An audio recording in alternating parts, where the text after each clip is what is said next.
আসসালামু আলাইকুম। আশা করছি সবাই ভালো আছেন।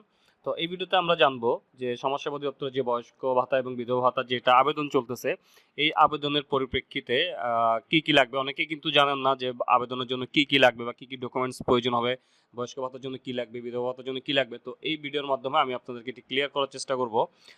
তো দেখেন এখানে হচ্ছে আমাদের প্রথমত হচ্ছে অনলাইনে আবেদন করতে হবে। অনলাইনে আবেদন লিঙ্কটা এতক্ষণে সবাই জেনে গেছেন।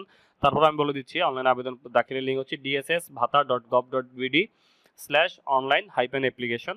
তো দেখেন আবেদনটা কিন্তু আজকে থেকে কিন্তু শুরু হয়েছে 9 এপ্রিল 2025 থেকে শুরু হয়েছে এবং আবেদন চলবে হচ্ছে 17 এপ্রিল 2025 পর্যন্ত।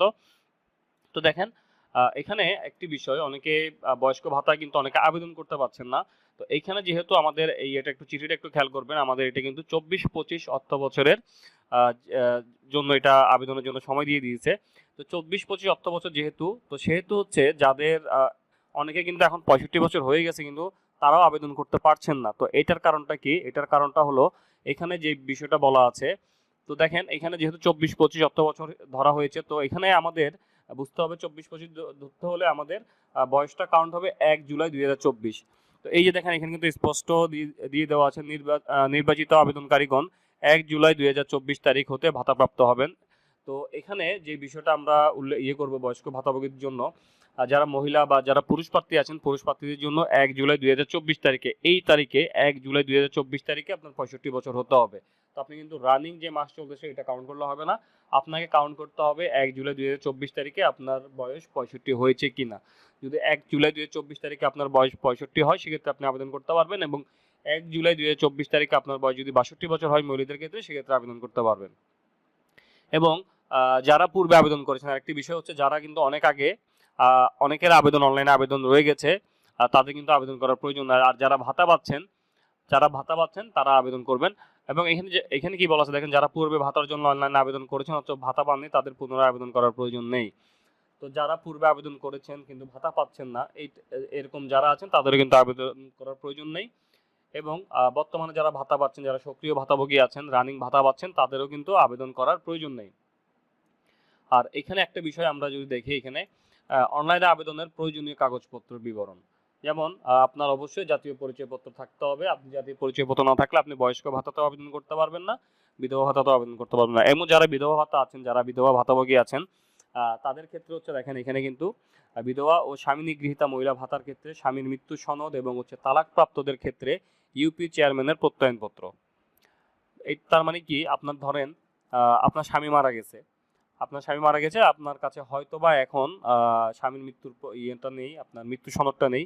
সেক্ষেত্রে আপনি যে কাজটা করতে পারেন, আপনার ইউনিয়ন পরিষদের চেয়ারম্যান বা আপনার পৌর চেয়ারম্যান যে আছে তার থেকে আপনি একটা প্রত্যয়নপত্র নেবেন যে আপনার স্বামী মারা গেছে, এমন একটা প্রত্যয় নেবেন। আর এই যে বিধবা ভাতাভোগীদের আবেদনের ক্ষেত্রে কিন্তু একটু সমস্যা আছে।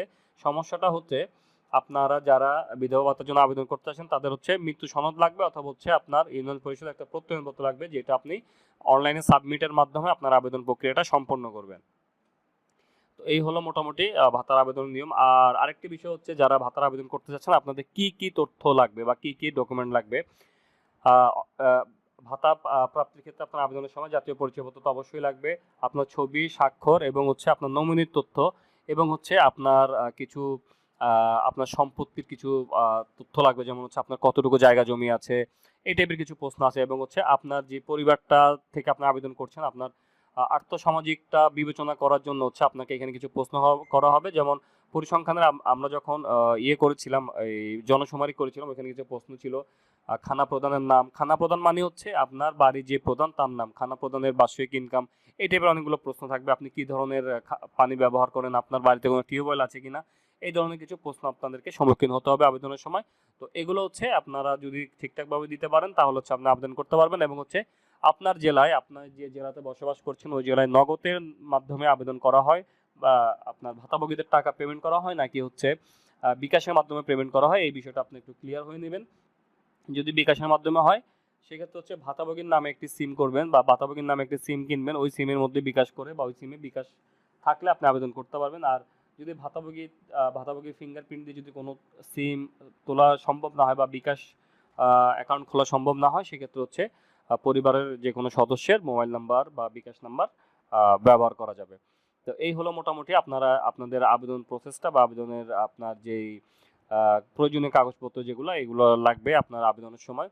তো আশা করব ভিডিওটা আপনাদের উপকারে আসবে। যদি ভিডিওটা আপনাদের ভালো লাগে বা ভিডিওটা যদি আপনাদের উপকারে আসে তাহলে আমাদের চ্যানেলটিকে লাইক, কমেন্ট, শেয়ার এবং সাবস্ক্রাইব করবেন এবং পরবর্তীতে আমাদের চ্যানেলের আপডেট ভিডিও পেতে নোটিফিকেশন বাটনটি অন করে রাখবেন। ধন্যবাদ সবাইকে।